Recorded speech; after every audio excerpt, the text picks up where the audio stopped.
Breaking news खबर आ रही है। जनपद पीलीभीत से माननीय मुख्यमंत्री योगी आदित्यनाथ जी पहुंचे मुस्तफाबाद।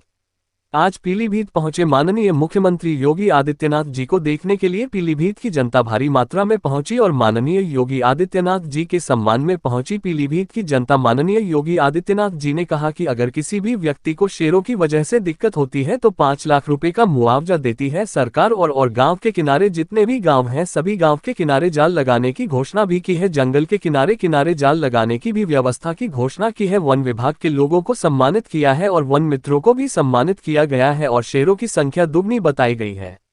जी न्यूज से जिला ब्यूरो चीफ धर्मपाल की रिपोर्ट पीलीभीत से। इसके लिए आवश्यक है कि जहां हम लोग इन क्षेत्रों से जुड़े हुए लोगों को वन्य जीवों के बारे में किस प्रकार का व्यवहार होना चाहिए, कुछ लोग तो स्वतः स्फूर्त भाव के साथ सीखते हैं और कुछ लोगों को अगर हम आधुनिक ट्रेनिंग के साथ जोड़ सके, आधुनिक इक्विपमेंट दे सके, उन्हें गाइड के रूप में प्रशिक्षित कर सके।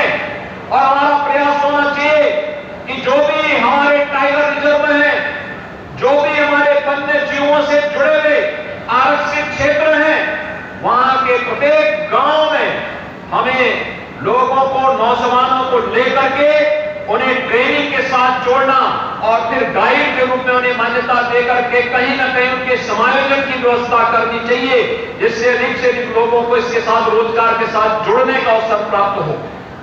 दूसरा, हम लोग जो भी पर्यटन आवास गृह बनाते हैं, जो भी यहाँ पे पर्यटकों के लिए कोई भी अन्य कार्यक्रम प्रारंभ करते हैं, इनमें अगर स्थानीय नागरिकों को प्राथमिकता दे देंगे तो उन लोगों को रोजगार के साथ जुड़ने का और वनों के संरक्षण के प्रति उनके मन में भी जागरूकता पैदा होगी। लेकिन साथ साथ हमें यह भी देखना होगा कि जो पर्यटक आते हैं या जो स्थानीय नागरिक हैं, वे प्लास्टिक का उपयोग करके कोई भी ऐसा कार्य न करें जो जल को प्रदूषित करें, प्रकृति को प्रदूषित करें और फिर उसके माध्यम से जीवों की सुरक्षा के सामने एक खतरा पैदा हो जाए। यह भी हमें ध्यान रखना होगा। भाइयों बहनों, पर्यावरण एक वैश्विक मुद्दा बन चुका है। दुनिया के अंदर लोगों के सामने इसके कारण तमाम प्रकार के संकट खड़े हुए हैं, लोग उससे परेशान हैं और हमारे यहां ये हमारा सौभाग्य है कि गत 6 वर्ष के अंदर उत्तर प्रदेश शासन ने जन सहभागिता के माध्यम से वन विभाग को नोडल विभाग बना करके 167 करोड़ वृक्षारोपण के विराट लक्ष्य को उत्तर प्रदेश ने प्राप्त किया है।